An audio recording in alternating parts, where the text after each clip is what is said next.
नमस्कार। संतोष की रिपोर्ट में आप सबों का स्वागत है। और आज हम संतोष की रिपोर्ट में बात बिहार सरकार के उस वित्तीय आपातकाल की करने जा रहे हैं, जिस आपातकाल से बाहर निकलने के लिए सरकार सभी सीओ से, सभी रजिस्ट्रार से, सभी डीटीओ से, सभी नगर निगम के पदाधिकारियों से शोकआउट पूछा है और कहा है कि 48 घंटे के अंदर जो 50,000 करोड़ से अधिक का जो बकाया राशि है पब्लिक पर, वो कैसे वसूलाएगा, उसका ठोस रूपरेखा लेकर आइए, नहीं तो फिर कार्रवाई के लिए तैयार रहिए। कल रविवार के दिन पूरा विभाग खुला रहा, क्योंकि 10 तारीख का जो डेडलाइन है, हालांकि वो चिट्ठी बाद में वापस ले ली गई थी। और ये जो सरकार के अंदर जो कसमकस हुआ, उसकी एक वजह वो भी रही वित्तीय प्रबंधन। बिहार के सरकार की पूरी वित्तीय प्रबंधन गड़बड़ा गई है। शराब शराब शराब उसी चर्चा नहीं हो रहा था। उस बदलाव से पहले की वो विधानसभा सत्र में उस तैयारी थी, उसका लॉबिंग हो रहा था, उसके पीछे सभी लोग लगे हुए थे। स्वाभाविक है, खजाना खाली 10,000 का इम्पैक्ट तो पड़ेगा, उसके लिए कोई राशि तो बजट में प्रोविजन था नहीं, और उतनी राशि अतिरिक्त राशि सरकार के खजाने में आमदनी के तौर पर भी नहीं था। सारे डेवलपमेंट से जुड़े हुए जितने भी राशि थी, वो राशि जीविका दीदी के खाते में डाल दिया गया। अब स्थिति है कि सभी जगह काम बंद है, पेमेंट ने जरा देखिए ना, ये गांधी सेतु का वीडियो है। 2 वीडियो हम आपको दिखा रहे हैं। गांधी सेतु के ठीक पैरेलल पुल बन रहा है, उस पुल की स्थिति देख लीजिए कि क्या काम, मतलब जहां सैकड़ों मजदूर हुआ करता था, वहां इक्के दुक्का मजदूर आपको दिख रहा होगा। ये स्थिति है। इसी तरीके से ये जो आमस वाला रोड है, बख्तियारपुर से जो पुल बन रही है, देख लीजिए, कहीं 1-2 जेसीबी चल रहा है। यह कोई एक प्रोजेक्ट का हाल नहीं है, बिहार के 99% प्रोजेक्ट का यही हाल है। अब इस महीने के बाद अस्पताल में दवाएं नहीं मिलेगी।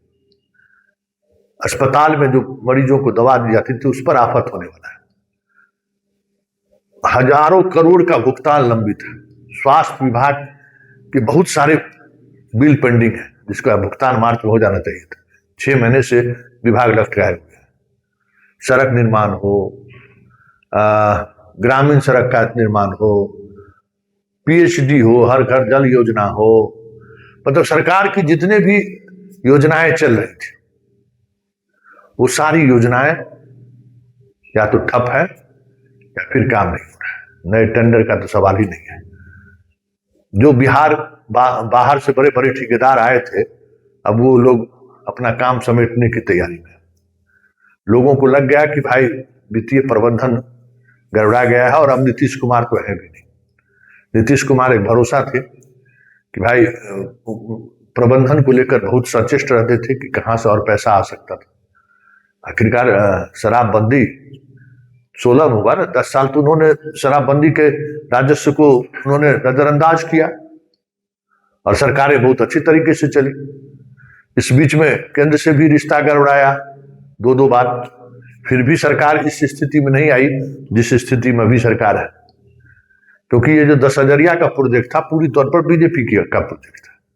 बीजेपी लगातार सरकार पर दबाव बना रही थी। नीतीश कुमार इसके लिए तैयार नहीं थे, क्योंकि नीतीश कुमार को था कि भाई हमने महिलाओं के लिए बहुत सारी काम किए, और ये काम करना थोड़ा मुश्किल है, वित्त पर प्रबंधन पर भार पड़ेगा। लेकिन उस समय था कि किसी तरीके से चुनाव जीतिए ना, उसके बाद देखा जाएगा। तो चुनाव जीतने के लिए तो 200 पार हो गया। लेकिन अब समझ में आ रहा है, कल की बैठक में सीओ की बैठक थी, कहा गया कि लगान वसूली का जो है, जितना पैसा बकाया हुआ है, तुरंत हमको चाहिए, तब नहीं तो आप पर कार्रवाई करेंगे। सीओ ने कहा कि भाई अब तो ऑनलाइन है, हम लोगों को तो लगान वसूली करना नहीं है, अब तो ऑनलाइन किसान खुद करते हैं। तो ऑनलाइन करने में हमारी क्या भूमिका है, हम कैसे उस पर दबाव बना सके। पहले हम लोग पंचायत सेवक जाता था, वहां काट के आता था, पैसा दीजिए जहां से पैसा लाना है दीजिए। तो वो तरीका तो अब है नहीं, अब तो ऑनलाइन है। किसका कितना बकाया है वो जमा करिए, उसके लिए हम रसीद काटने नहीं जा सकते ना। राजस्व कर्मचारी पहले से हड़ताल पर है। तो कल इतना जबरदस्त विभाग के प्रधान सचिव, मतलब अपर मुख्य प्रधान सचिव और सीओ के बीच इस तरीके से गुत्थम गुत्था हुआ कि अंततः आज सीओ हड़ताले पर चला गया। और पैसा वसूली का तरीका वहां से है नहीं, वहां हालांकि पैसा बहुत बकाया है, सरकार वसूल कर ले तो कम से कम मार्च वाला जो क्राइसिस है 10 तारीख के बाद जो हजार करोड़ रुपया का जो भुगतान का फाइल लंबित है वो निपटारा हो सकता है अगर टैक्स पूरी तौर पर वसूली हो जाती। कलेक्टर साहब का काम यही था ना, अंग्रेज के जमाने में कलेक्टर साहब का यही काम था, टैक्स वसूली। अब कलेक्टर साहब टैक्स वसूली छोड़ दिया, अब खाली अपना टैक्स लेते हैं, नहीं तो फिर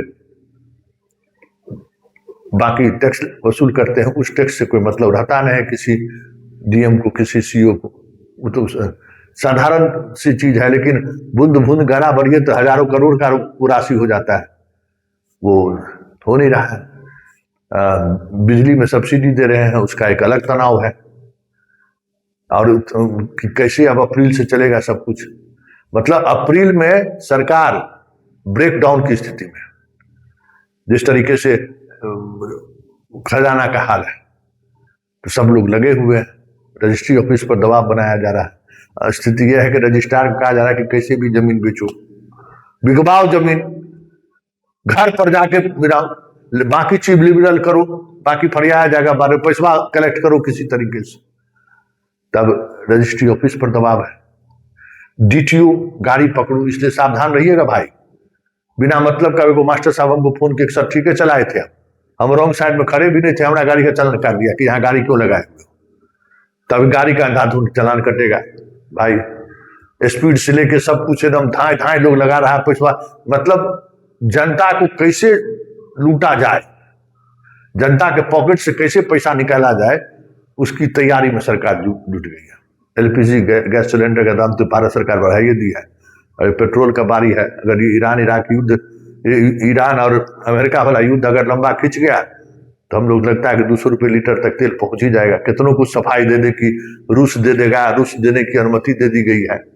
मतलब अंतर्राष्ट्रीय जो परिस्थिति है, उस परिस्थिति से जो भारत सरकार का खजाना पहले से टाइट है। भारत सरकार पहले से वित्तीय प्रबंधन की तैयारी में जुटा हुआ है। जैसे जैसे युद्ध आगे बढ़ रहा है, उसमें बिहार में जो ये क्राइसिस आ गया, ऐसे में पूरी सरकार फेल कर जाए तो कोई बड़ी बात नहीं होगी। जो दरमाहा मिल गया सो मिल गया, आने वाले महीने में दरमाहा भी नहीं मिले तो कोई बड़ी बात नहीं, क्योंकि राज ठीक उसी दौर में लौटता हुआ दिख रहा है जिस दौर में कभी प्रोफेसर साहब को 6-6 महीना पर वेतन मिलता था, मास्टर साहब को 4-4, 5-5 महीने पर वेतन मिलता था, विकास काम कर लिए तो 2 साल तक पेमेंट नहीं होता था। ठीक उसी तरीके से राज उस दिशा की तरफ बढ़ चला है।